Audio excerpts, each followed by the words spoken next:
우리 주변 돌아보시면서 함께 인사할까요? 잘 오셨습니다. 또 가정에서 또 직장에서 예배드리는 분들 주님의 이름으로 환영합니다. 오늘 본문은 여러분들이 잘 아시다시피 야곱이 형 에서를 피해 브엘세바에서 하란으로 도망가는 장면입니다. 야곱이 147세에 죽었는데요, 지금 현재 야곱의 나이는 77세입니다. 나이가 많이 들었죠. 브엘세바에서 하란까지가 약 900km 정도 되는 거리입니다. 지금도 900km를 자동차로 이동하기에는 이렇게 만만치 않은 거리인데, 그 당시 발이 모래에 푹푹 빠지는 사막길 900km를 77세 할아버지 혼자서 그 길을 간다는 것은 정말 목숨을 내 걸어야 되는 일입니다. 야곱은 고향에서 약 100km 떨어진 벌판에서 하룻밤을 지내게 되는데요, 어떻게 지내는지 11절에 잘 나타나 있습니다. 우리 11절 말씀을 같이 한번 읽어볼까요? 한 곳에 이르러는 해가 진지라 거기서 유숙하려고 그곳에 한 돌을 가져다가 베개로 삼고 거기 누워 자더니, 여기서 유숙하다의 원어적 의미는 길 가던 나그네가 자기의 겉옷으로 몸을 둘러싸고 밤을 지낸다라는 의미입니다. 야곱은 자신이 입던 옷을 입을 삼고 돌을 베개 삼아 혼자서 잠들었습니다. 11절을 좀 유심히 관찰해 보면 야곱은 해가 지자마자 잠들은 것을 확인할 수 있습니다. 해가 졌으니까 당연히 잠들었겠지 라고 이렇게 생각할 수 있겠지만, 고대 근동의 그 여행 모습을 안다면은 왜 그랬지? 라는 의문이 들 것입니다. 고대 근동의 여행자들은 낮에 뜨거운 태양을 피하여 해 뜨기 전 아침 일찍부터 여행을 시작합니다. 그리고 해가 뜨거운 한낮에는 좀 자요, 혹은 쉬어요. 사막이니까 햇볕이 얼마나 뜨겁겠습니까? 그리고 해가 진 지 좀 선선해지면 더 이동을 하는 것이 보통의 여행 모습입니다. 그러니까 지금 해가 지면은 원래 야곱이 지금 자면 안 되고 뭐 해야 됩니까? 이동을 해야 돼요. 그런데 야곱은 너무 피곤해서인지 해가 지자마자 더 이상 이동을 하지 않고 곧바로 혼자 잠에 듭니다. 참 야곱의 상황이 정말 쓸쓸하고 초라하지 않습니까? 야곱은 평생 이렇게 초라하게 지내본 적이 한 번도 없는 사람입니다. 야곱의 할아버지인 아브라함과 아버지인 이삭은 큰 부자였습니다. 거부였습니다. 아브라함에게는 이미 수백 명의 종이 있었고요, 이삭은 아브라함이 죽은 후에 더 큰 부를 누렸습니다. 야곱은 그런 족장의 아들로 귀하게 자랐어요. 주위에 사람들이 언제나 있고요, 자기가 원하는 것을 다 이룰 수 있었고요. 그런데 지금 야곱은 해가 지자마자 혼자서 모래 벌판에서 텐트도 없이 겉옷을 입을 삼고 돌을 베고 잠을 듭니다. 그뿐만 아니라 이 창세기의 배경인 고대는 지금처럼 치안이 안전하지 않았습니다. 야곱처럼 혼자 여행을 다니다가 언제 누구에게 죽을지도 모르는 일은 다반사입니다. 자신의 가문과 가족의 보호 없이 혼자 여행을 한다는 것은 그냥 나 죽이세요 라고 목숨을 그냥 던진 거예요. 야곱이 왜 이렇게 처량하고 불쌍할 뿐만 아니라 목숨까지도 위협을 받는 처지가 되었을까요? 결정적인 원인은 형인 에서의 장자권을 뺏었기 때문입니다. 팥죽으로요. 당시 장자권은 대단한 의미가 있는 상징입니다. 아버지의 공식적인 족장의 지위와 하나님의 약속을 이어받고 재산 상속은 2배를 더 받았습니다. 이게 육적인 부분이고요, 영적으로는요, 형제들을 다스리는 제사장 직분을 수행하고요, 하나님의 후사가 되어 영적 기업을 물려줍니다. 그러니까 영적, 육적으로 이 장자권이라는 것은 그 당시 아들들에게는 가장 사모하는 거예요. 야곱은 형 에서 대신 족장이 되어 아버지 이삭의 부를 이어받고 제사장이 되고 족보의 장자로 영원히 기록되는, 성경에 영원히 기록되는 축복, 장자권을 손에 드디어 넣었습니다. 그 귀한 장자권을 빼앗기 위해 야곱은 수많은 사건들을 겪습니다. 장자권을 도둑질하기 위해 어머니 리브가와의 모의, 눈먼 아버지를 속이면서 형의 축복을 가로챌 때의 그 숨막히는 긴장감, 위선적인 모습, 서슬 시퍼런 형 에서의 복수의 칼날 때문에 느껴지는 생명의 위협감. 그렇게 장자권을 얻기 위해 아둥바둥 몸부림치며 자신뿐만 아니라 가족과 하나님을 속이면서까지 그 장자권을 얻었지만 지금 야곱의 곁에는 아무도 없습니다. 지금 야곱의 손에도 아무것도 없습니다. 오히려 그 장자권 때문에 불행을 맞이합니다. 장자권 때문에 야곱은 초라한 나그네가 되었고 무일푼의 비참한 도망자가 되었습니다. 야곱은 이런 생각으로 마음에 아주 꽉 찼을 것 같아요. 내 인생이 왜 이렇게 됐을까? 내가 왜 이런 인생을 살고 있지? 이렇게 살 바에는 차라리 죽는 게 낫겠다. 우리의 삶에서도 무언가의 목표를 세우고 뒤도 돌아보지 않고 정신없이 달리다가 야곱과 같은 상황에 빠질 때가 있습니다. 이런 절망적인 상황에서 야곱은 꿈에서 누구를 만납니까? 바로 하나님을 만납니다. 13절 말씀을 같이 한번 읽어볼까요? 13절입니다. 또 본즉 여호와께서 그 위에 서서 이르시되 나는 여호와니 너희 조부 아브라함의 하나님이요 이삭의 하나님이라. 내가 누워있는 땅을 내가 너와 내 자손에게 주리니. 야곱이 꿈에서 어떤 하나님을 만납니까? 저는 이 장면을 보면서 깜짝 놀랐습니다. 바로 서서 기다리시는 하나님입니다. 이 서서라는 단어가 저에겐 되게 은혜가 되었는데요. 왜냐하면 보통 높은 사람이 서서 기다립니까? 아니면은 낮은 사람이 서서 기다립니까? 낮은 사람이 서서 높은 사람을 맞이하고 영접을 하죠. 낮은 사람이 높은 사람을 서서 기다려요. 지금 하나님 앞에서 하나도 내세울 것 없는 도망자 야곱, 나그네 야곱, 사기꾼 야곱.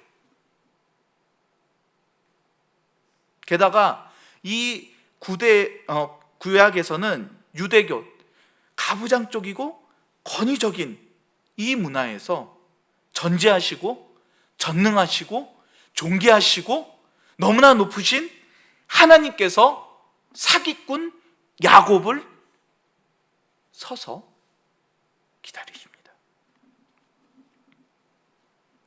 얼마나 항송합니까? 얼마나 감격스럽습니까? 또 이 꿈이라는 게 내가 꾸고 싶다고 꾸는 게 아니에요. 내가 하나님 꿔야지, 하나님 꿈 꿔야지, 하나님 꿈 꿔야지, 하나님 꿈 꿔야지 마음 먹어도 하나님 꿈이 꺼집니까? 아니에요. 꿈이라는 건 그런 건 아니에요. 내가 마음을 먹는다고 되는 것이 아닙니다.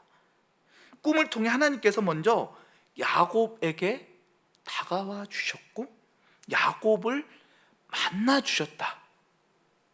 그것이 지금 꿈으로 하나님이 야곱에게 은혜를 베풀어 주고 계신 것입니다. 그뿐만이 아닙니다. 13절과 14절에서는 아브라함과 이삭에게 약속하신 것 같이 땅도 주겠다, 자손도 주겠다라고 말씀하십니다. 이게 뭐예요? 바로 야곱이 그토록 원하던 장자권을 누가 지금 컨펌해 주는 거예요? 확인해 주는 거예요? 하나님이요. 야곱이 그렇게 팥죽 속이고 막 이런 거짓 없이 내가 확인하는 게 아니라 하나님께서 그 장자권을 확인해 주십니다. 확정해 주세요. 너가 장자다. 13절 14절의 약속, 그 장자권의 확인, 이것도 야곱에게 큰 위로가 되겠지만 정말 야곱의 마음과 영혼을 터치하는 약속은 15절인 것 같습니다. 15절 정말 은혜 받았는데요. 같이 한번 말씀 읽어볼까요? 같이 읽겠습니다. 내가 너와 함께 있어 내가 어디로 가든지 너를 지키며 너를 이끌어 이 땅으로 돌아오게 할지라. 내가 내게 허락한 것을 다 이루기까지 너를 떠나지 아니하리라 하신지라. 여기서 내가 너와 함께하리라, 내가 너를 떠나지 아니하리라. 나그네 야곱, 도망자 야곱, 목숨이 위험한 야곱, 이런 야곱에게 이보다 더 큰 위로가 어디 있겠습니까? 하나님은 도망자 야곱을 포기하지 않으시고 지금 만나주세요. 꿈을 통해서 여기서 만나주십니다. 그리고 뭐라고 말씀하십니까? 내가 너와 함께 하겠다. 이게 신약에서는 어떻게 나타납니까? 임마누엘.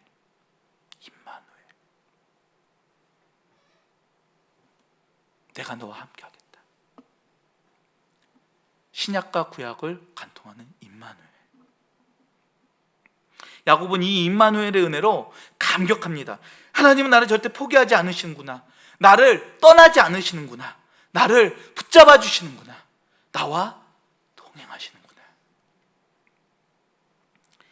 야곱과 같이 죽고 싶고 낭망하고 절망될 때 인생의 위기 가운데 하나님은 우리와 함께 하십니다.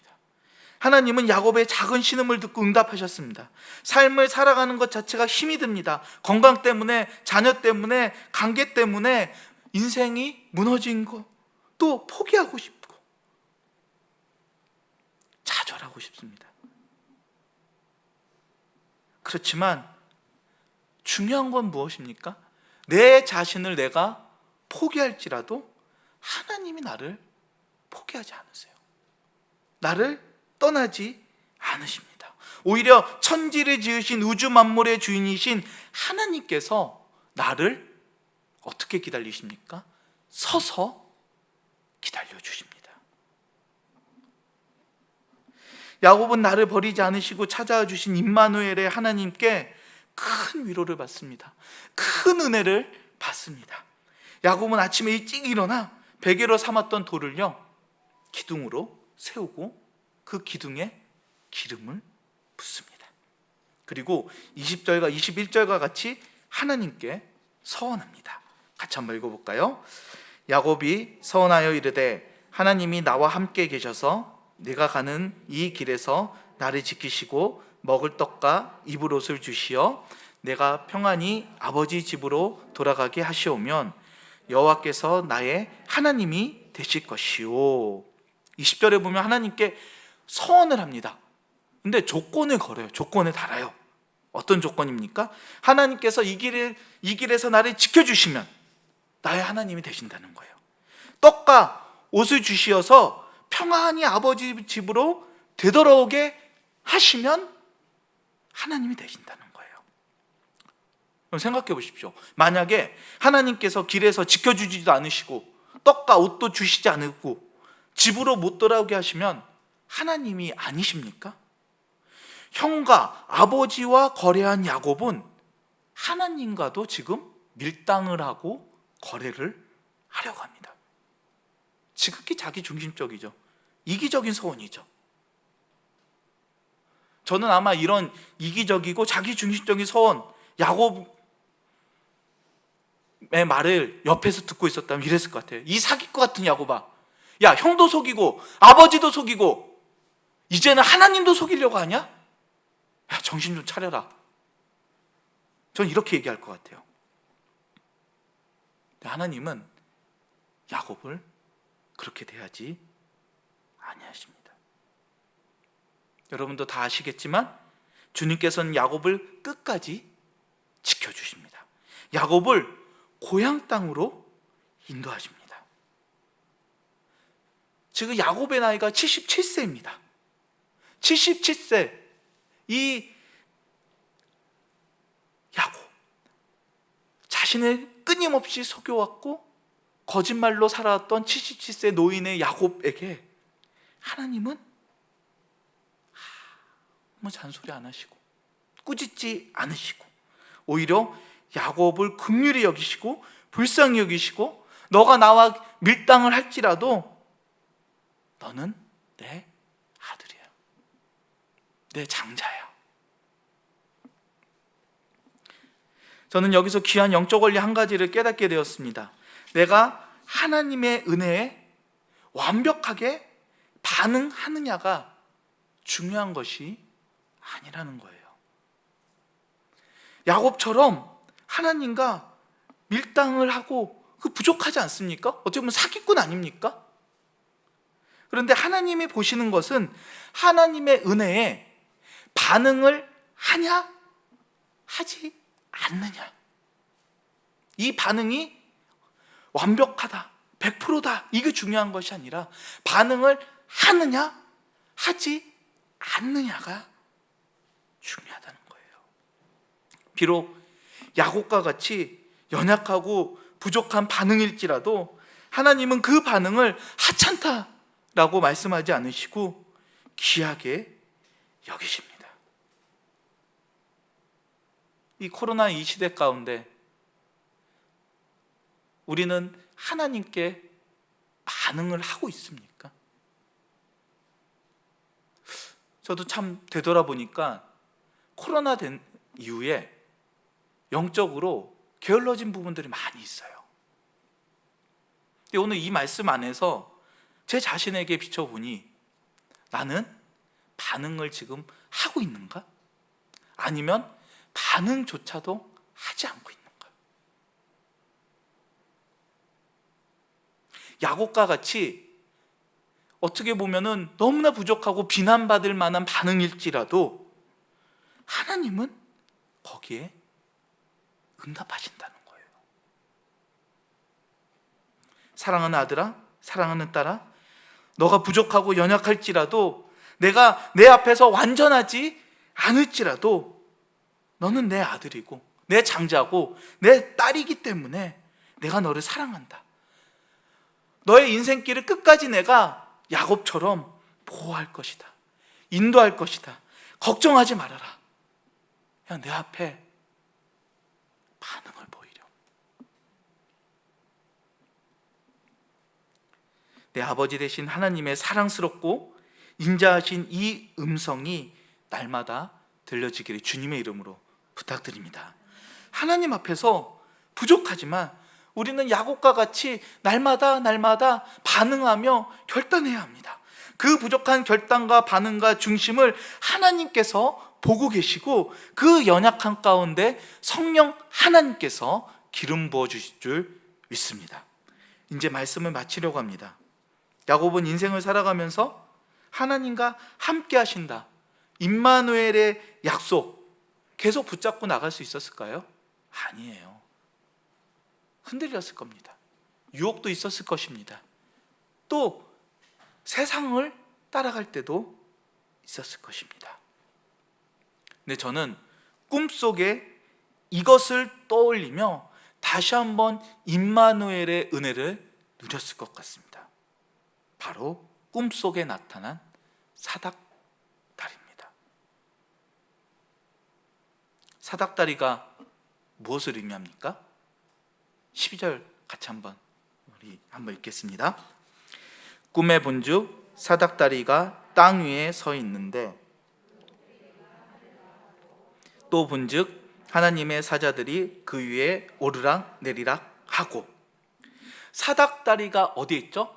땅 위에서 어디에 닿았습니까? 하늘에 닿았습니다. 땅, 하늘.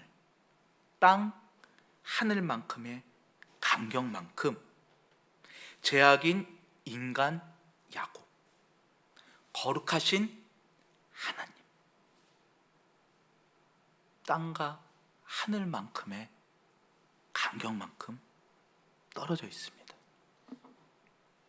우리의 어떠한 것으로도 하나님 앞에 닿을 수 없습니다.